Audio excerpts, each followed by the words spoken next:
studio in Nitro, West Virginia. This is Unreasonable Doubt. It's a podcast about West Virginia University basketball. I'm Josh Witt, and next week is not secret exhibition basketball. We're here. I know we're here. Computer rankings are coming out. There's lots of excitement. Let's start with the computer rankings. Not technically exciting, other than that's a sign that basketball's around the corner. Eric Haslam's computer has spit out its numbers, has WVU 95th in Division I basketball. That's good for last place in the Big 12. That's fine. Evan Miyakawa's computer, beep, boop, beep. WVU in his computer, 84th in Division I. That's good for 14th out of 16 Big 12 teams. Kim Pomeroy's computer will speak up soon. You got to expect, coming off a 9-win season and a new roster, humans, computers, doesn't matter. You don't get like a benefit of the doubt. Oh, good coach, good additions. You're going to be a winner. Like Kentucky, Calipari, and Arkansas might get away with that. WVU, robots, computers, and humans agree. You got to set the bar low. And if you've ever listened to this podcast, you know I love low expectations. I mean, you have low expectations if you're a frequent listener to this podcast, and I appreciate you. Low expectations are easier to exceed. The computers are under-promising. I'm guessing the Big 12 coaches are going to under-promise, and it doesn't guarantee West Virginia is going to over-deliver this season, but it does make it easier, especially if they get picked 16th. There's nowhere to go but up. You can only meet expectations. When we know this from last season. What else is exciting? Recruiting. You know how, recruiting works for college, where coaches go out and see high school players and they're like, hey, come to our school, we'll give you a scholarship and money. The colleges don't give money, but there's money within that conversation now. But DeVries has been at WVU for 6 months. He has 5 high school recruits so far, including 2 since I've last been on this microphone for the next recruiting class, 2025. 3-star guy, top prospect in West Virginia. And Kelvin Odie, ODIH, 6'4". He's a 4-star, 5th highest rated WVU commitment since 24/7 Sports has been keeping track of this stuff. That puts him in company of, he's sandwiched between Elijah Macon and Devin Williams, and a little behind the best recruit you can think of in this century. Kevin Jones, Oscar Shebway, Devin Ebanks. That's the list.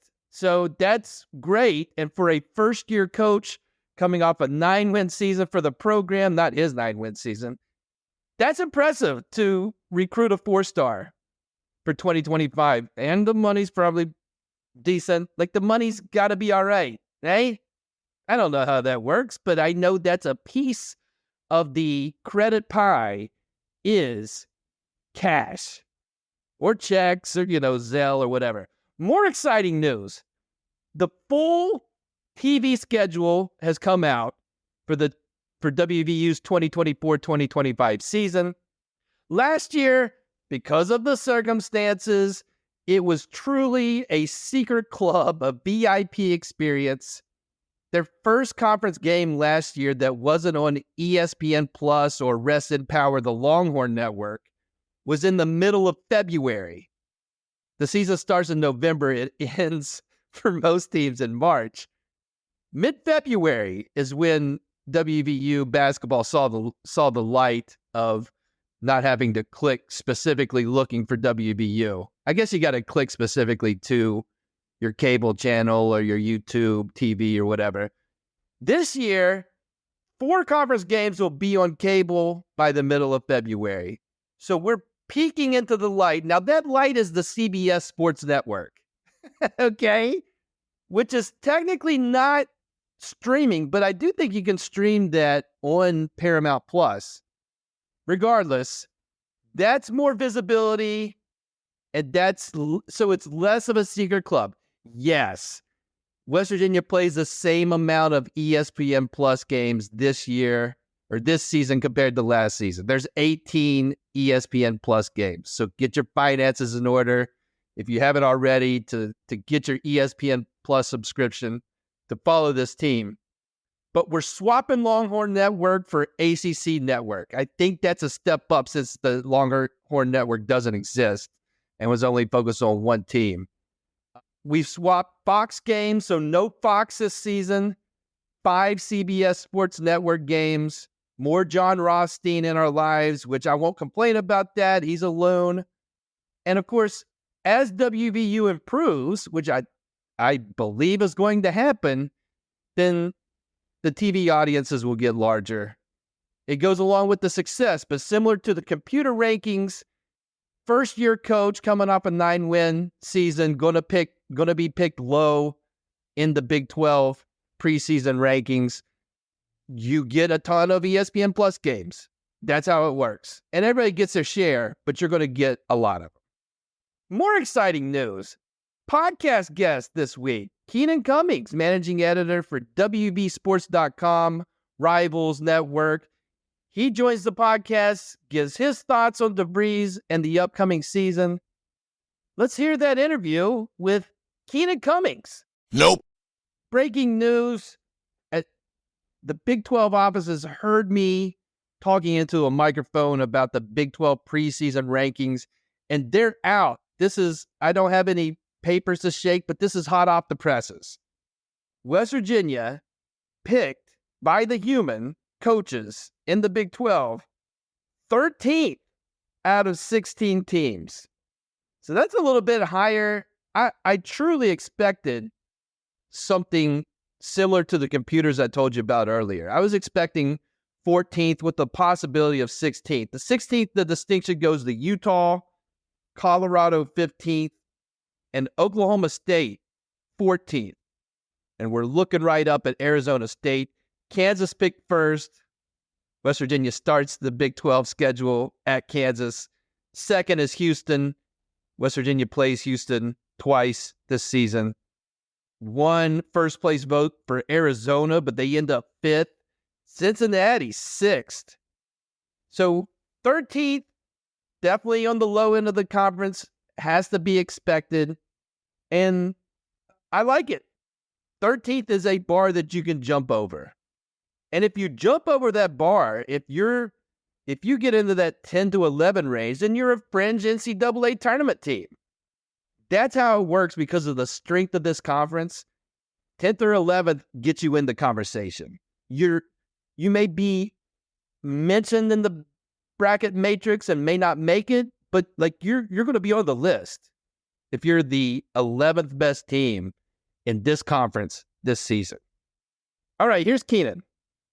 All right, Keenan Cummings, welcome back to Unreasonable Doubt, a podcast about West Virginia University basketball. Very glad to be here. Always have a good time, Josh. And man, we were talking about it before we start recording. We're coming off of one of the craziest 10-month stretches in WVU basketball history. Not going to get into all that, but I don't know about you, Keenan. I don't know if it's fatigue from those 10 months or the third straight season where we have a roster overhaul. Typically, you have excitement with a new coach. But from my perspective, there seems to be a lower than usual level of excitement for the upcoming men's basketball season. What's your take on that? What's your assessment of fan interest in the basketball program coming into this upcoming season? I'm not sure if excitement would be the word I would use. I think there's more questions, intrigue that people have than necessarily, you kind of knew what to expect under Bob Huggins. And last year, you talked about that offseason. It was the offseason that would never end. I feel like we're still in it sometimes. Even last season, there was a lot of optimism just based off the transfers West Virginia was able to pull in. But now it's kind of everyone's, I don't want to say in wait and see mode, but that's almost what they are. I think people think that Darren DeVries is a home run hire.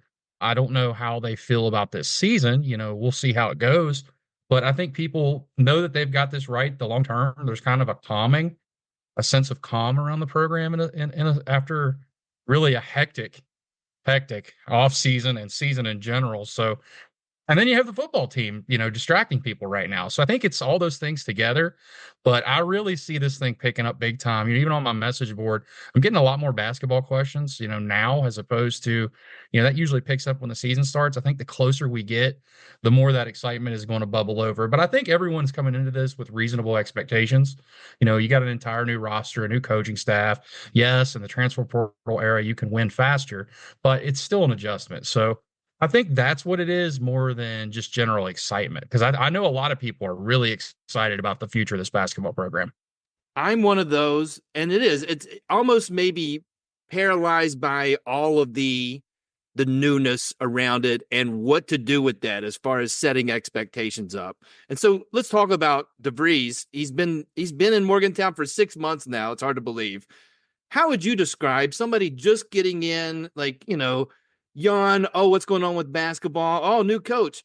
Coach DeVries, how would you describe his personality to somebody who hasn't read up on DeVries or seen any of the press conferences? Give me your take on DeVries as a personality. I like the guy. I think I like the way he explains things. He's very technical in the way he explains things. So yeah, for lack of a better term, answers your questions pretty directly. Sometimes when you ask the guy that used to be there, it would go in a completely different direction. Sure. So I think that, there's a lot to like about him. He likes to have fun, joke around a little bit. I thought it was incredible the other day. If anybody didn't see it in his press conference, he said he's never gotten a technical foul. I saw that. That's hard to That just believe. blows my mind. I'm usually a pretty calm guy for the most part, and I could definitely see me getting a few, in games. So that's incredible to me. In 6 years being a head coach at the high level that he's coached, in the Missouri Valley Conference, I think that's pretty incredible, and that speaks to really what West Virginia fans can expect, I think, out of him. Pretty calm demeanor guy. He likes to work, gets after his team in practice. I think that was something interesting that you kind of find out because I'm learning about him just as much as you guys are. In Right. a sense, as a journalist on the beat, it's different. It's definitely different than everything that I've known since I've been doing this. It was Bob Huggins and then Josh Eilert, who was obviously worked under Bob Huggins. So different personalities, but kind of the same coaching tree. This is an entirely fresh new take, and it's exciting. I think fans are going to be excited too because the brand of basketball that he wants to play kind of mirrors that. It's fun, open ended, kind of positionless, 5-out offense, and then defense. They want to try to limit people to one shot and get out in transition. People have been complaining about pace, basketball in a phone booth, whatever you want to say, forever. This is going to be a lot different than that. Yeah. And I saw Drake last year. I was focused on Indiana State and Josh Schertz and thinking that was a possible candidate. And so watched every time that they played Drake. And what you're describing is what I saw. I mean, just not anything like elaborate sets, but just fun 5-out, people cutting, like just good, fun to watch basketball on offensive side. And then the stats point to what you're talking about, Keenan, as far as limit to one possession, boxing out. I mean, you're seeing it in like the extended highlights on YouTube of guys getting butts on players. I just haven't seen as much as the last 5 years, last 15 years, a focus on offensive rebounding. As far as the boxing out part, it comes through in my limited watching of Drake. And so that's what we can expect with the style of DeVries, right? Is they might be undersized as a whole, but he's always had undersized teams, and the goal has been box your guy out, limit to one possession. Yeah, they want defensive rebounding is big for them. They want to get out in transition, they want to run, and once they get down on the other end, they want to try to score. They'll put their big out and pass it around, which I think fits with what West Virginia's roster is. You got an undersized 5 and Amani Hansberry, but he can do a lot of things with picking and popping, and it's going to be fun to watch. It's just a different brand, and I'm excited to see it. It's not that I have nothing wrong with what happened before. I don't want to give that impression. But it's fun at times to get a fresh take. After 8 years on the football side of Dana Holgerson, it was fun to get a fresh take, with what Neil could do. So I want to see really, how it all fits together. And I think the thing that stands out to me the most, just talking with him so far, is this isn't his first rodeo doing this. he's done this twice. Completely rebuilt teams, 10 plus guys at Drake, and he's won 20 games in both those seasons. Over 20 games, honestly. So he's done it before. And I think that he knows that, there's some limitations, especially defensively with a small five, but, they can do some things, they can trap, it's all about communication, and connectivity is the buzzword that he says a lot. Pretty much says it anytime he's talking basketball. You can tell that that's really important, and that's on both ends of the floor. Sure. And while they may be undersized five, I don't think they're undersized truly. I mean, you've No. got some taller guards, good sized wing players in Oconee. And guys can switch too. I mean, you have a lot of guys that can defend multiple positions. Right. You've got a bunch of guys between 6'4" and 6'7", which lends itself to being able to play against multiple positions. And so you've got Offrey as the only returning guy. So roster overhaul, 12 new scholarship players, including his son Tucker, two-time Missouri Valley Conference Player of the Year.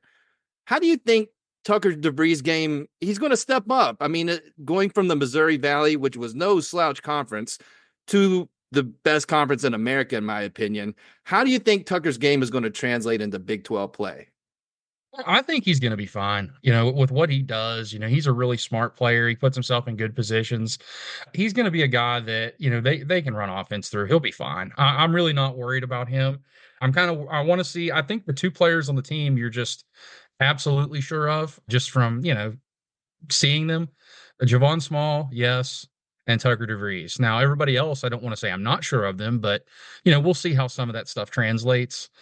Yusufu has played, in the Big 12. He did fairly well at Kansas as a role player. If Western Virginia can get the same thing out of him, from a bench perspective, I think it's a pretty good roster. But yeah, I think that Tucker is a guy that people had, considered as a possible NBA draft pick. So if you can play in the NBA, you can definitely play in the Big 12. Absolutely. And besides Tucker, and you mentioned Javon Small, they got 5 other seniors on the roster. And you mentioned Yusufu. Of those other guys, let's take out Tucker and Javon. Who do you think will have the biggest impact on winning games this season from the 6 seniors, 7 seniors, excluding Tucker and Javon? To me, it's probably Oconee, just because of what he can do defensively, what he'll mean to them defensively. And he's a guy that can pretty much guard up and down. If you're playing a smaller team with a 5, he can pretty much guard anybody on the floor. And he's a lot better offensively than people give him credit for. Runner up would probably be Jaden Stone. I'm really interested to see what they do with him. He was a guy that at Detroit, he had to do everything for them.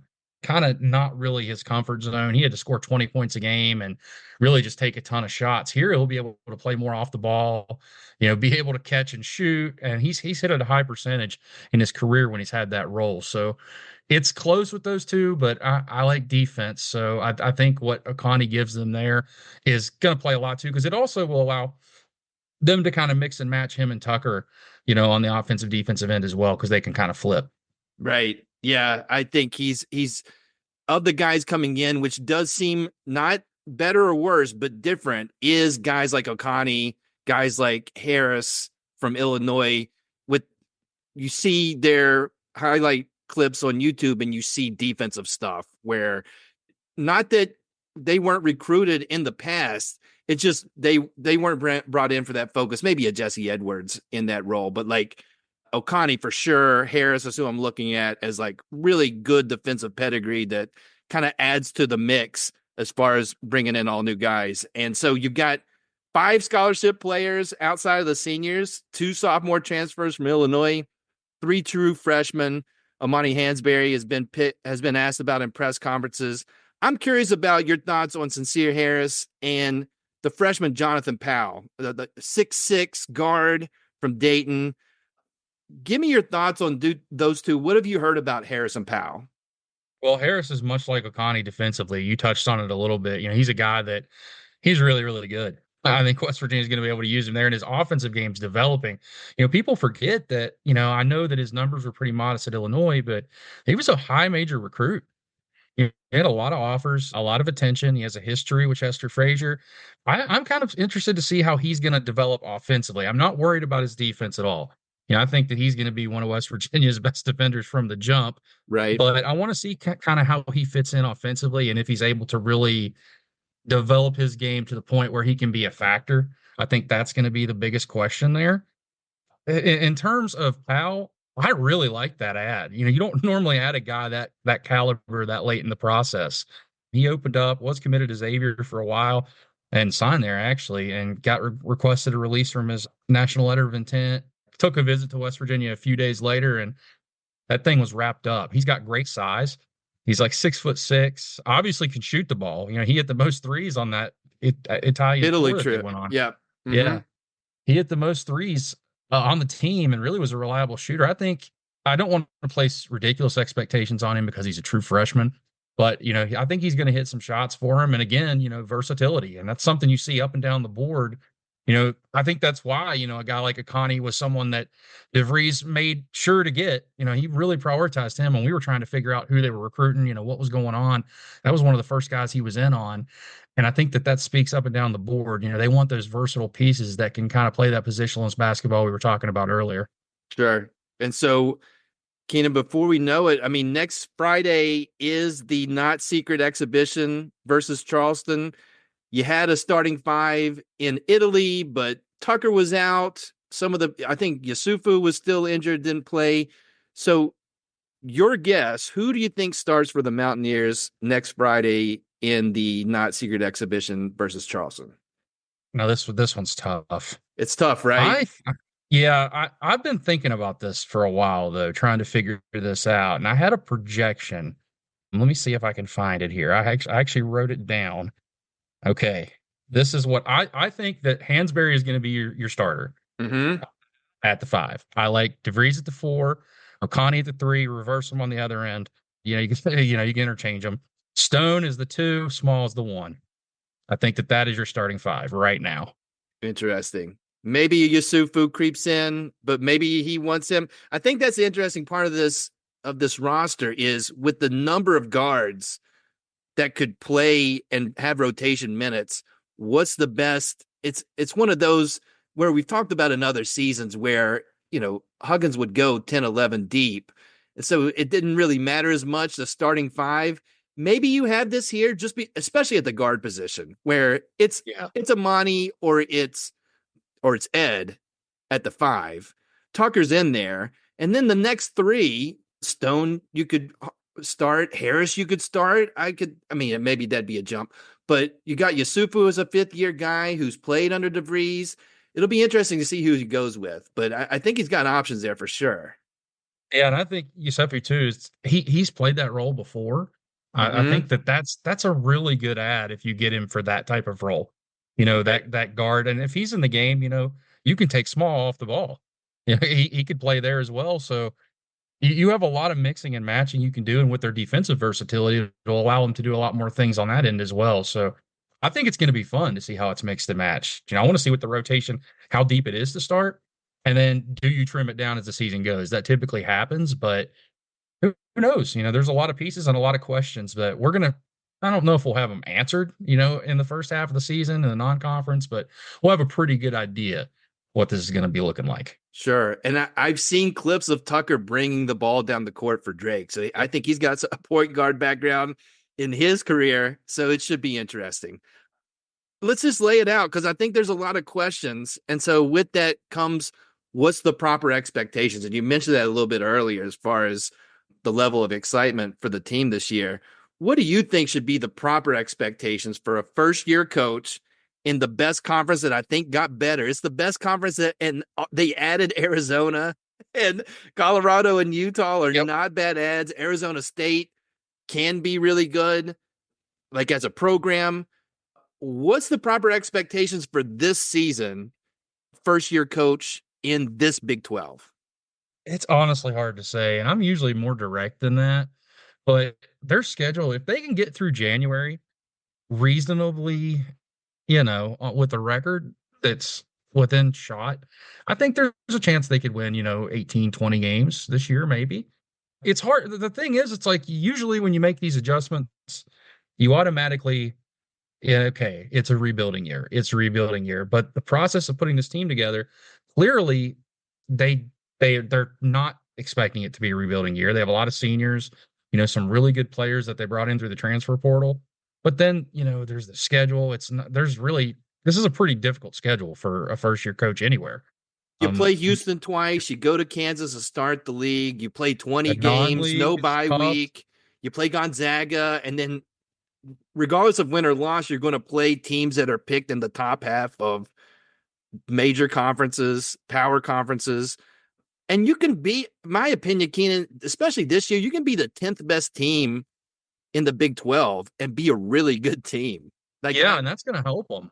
Right. I mean, I do think that. I mean, I think I'm going to shoot a little low here, but I think if they get to 19, that would be a really, really good season. Like really good. Oh, yeah. Considering the schedule. If they get to 18, 17, I wouldn't be disappointed in that necessarily because the gauntlet they've got to play. So, yeah. I mean, so that's like a 7-9 conference wins. Get the bye games taken care of this year compared to last year. And that gets you in that range. Yeah, I think it'd be amazing to get in that 7-9 wins in a 20-game Big 12 for a first-year coach with all new players. Yeah. I think the expectations have to be a little higher on whether it's fair or not, just because of the transfer portal era. Sure. But it's until we really see it live, and it's hard to really go. But that's what I'm feeling right now. I'm not going to go in the 20s. I think that's being optimistic, although could I see a pathway that happens? Yes, but somewhere in that 17 to 19 wins. I mean, that's still a pretty good year overall. I mean, one of the computer rankings came out. They've got Houston, Kansas, and Arizona, 3 of the top 4, and that's like. And I'm guessing there's going to be, the Ken Palm's going to come out, and these other computer rankings. I think Evan Maya is coming out tomorrow. You could have 9 teams from the Big 12 in the top 30 teams in Division I. And these are preseason things, and the season has to play out. But just on paper, you got to play, and West Virginia plays Houston twice. They've got a tough schedule coming up. So it's going to be interesting. And so speaking of expectations, and I'll leave it with this, Keenan, where do you think WVU will be picked in the Big 12 preseason poll out of 16 teams? And then what's your guess for their seeding in the Big 12 tournament in March? I think it's going to be lower, just the way things go now, kind of like football was the year before. A lot of these things, I cover West Virginia football and basketball, and it's hard for me to even, keep up with some of the roster turnover sometimes. Forget learning 16 teams. So a lot of people are going to look at the returning starters, and there's nothing for West Virginia. So I think they're going to be picked low. 12. 16th is possible, right? It's in the realm. I don't think it will be. I think they'll be somewhere 12 to 16. But, and I've made this prediction already earlier this year, I think that this team will finish higher than they're projected.